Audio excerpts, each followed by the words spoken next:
Listen, Damien Chazelle's Whiplash is one of my favorite movies of all time. Like, if I would have started this channel in 2014, you would have heard me talking about that more than I've been talking about Searching this year. If you haven't seen it, feel free to leave this video, go watch it, and then tweet at me on how it changed your life. There was then a second feature where, I'm not necessarily a La hater. I actually really do like that movie. I still sing the songs, but it was still below Whiplash for me. And now with his third feature, First Man, again, another good one, Junior Price, but still below the other two. I know this movie's building up to be out of this world with Oscar buzz. It's actually kind of surprising that this is the first big blockbuster about Neil Armstrong, because if you're like me, most of your moon landing info came from Even Stevens. We went to the moon in 1969, not 1970, but a year sooner.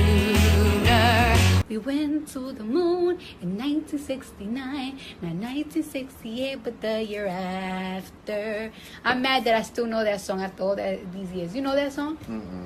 You see, you lacking. That said, while I think that the first 2/3 of this movie drag longer than actually getting to the moon, Chazelle knows how to end his movies, and he's got a third act that you need to see in IMAX because it's going to blow your mind. But probably not as much as the dumb controversy behind this movie would. Let me explain. So, spoiler alert, in case you don't know anything about this movie, it's about how we landed on the moon, which I guess isn't a spoiler if you believe that they hired Kubrick to do it. But the main focus on this one is Neil Armstrong and his emotional drive to get there, and how he practically got used to seeing people die around him, starting off with his daughter, so he kind of ended up being the perfect man for the job. And while all the training stuff is cool, that's what a majority of the movie is, just shots like this over and over, I think movies like The Right Stuff and Apollo 13 do that a little bit better. So if you like the first 2/3 of this movie, definitely go check out those. But what's easily the best part of the movie is that ending, because I'm telling you, you cannot watch this in a regular theater. I'm a huge fan of IMAX. My love for them is bigger than their screens, so when I was originally watching this movie and the entirety of it is cropped out like a standard film, I was like, what is this? It wasn't until the third act where my man pulls a freaking Wizard of Oz and the entire display extends as they land on the moon, and it was freaking fantastic. Now, that's not something that I can explain, right? You have to go experience that in theaters. But what I can explain and break down is this controversy around the movie because they didn't show them plant the American flag on the moon.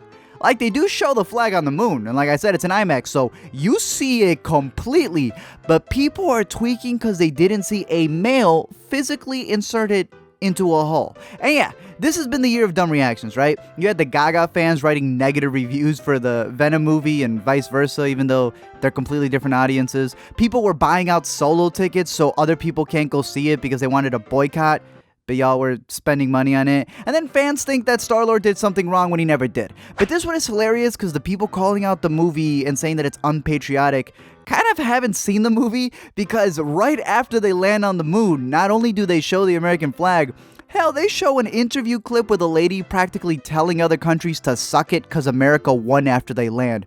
Freaking girl sounded like the candidate running against Chris Rock for president. God bless America, and no place else. So it's just ironic because the people complaining about it, ain't y'all supposed to be the one calling other people snowflakes?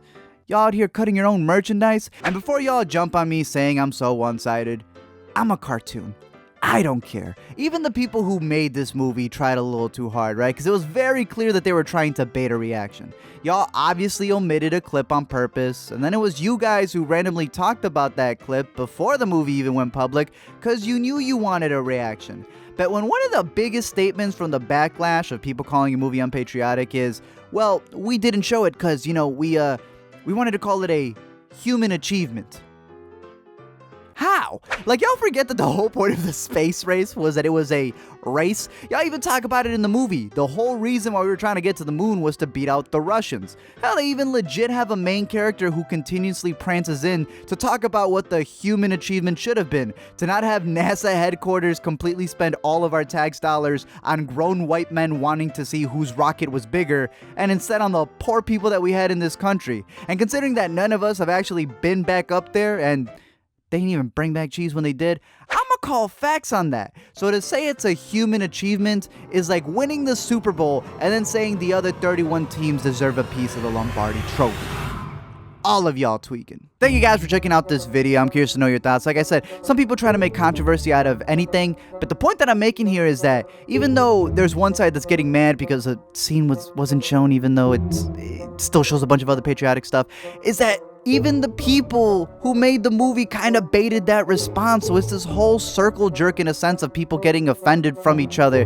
That's a little weird. But in terms of the movie, like I said, how am I supposed to do a let me explain on a man went to the moon? Y'all know the story. Some of y'all don't even believe it. But for the most part, like I said, it's a bunch of shaky POV shots from the outside like it was on a GoPro. I personally feel the first 2/3 feels like a bad 40X ride, in my opinion. It's still a good movie. Like I said, that third act is fantastic, but I'm gonna tell you, I think like the most interesting parts are whenever they need to recalculate and figure things out a little bit better, but that movie's called Hidden Figures. So if you like this movie, definitely let me know your thoughts down below in the comment section. Don't forget to comment, like, and subscribe, and Gosling will finally eat his cereal.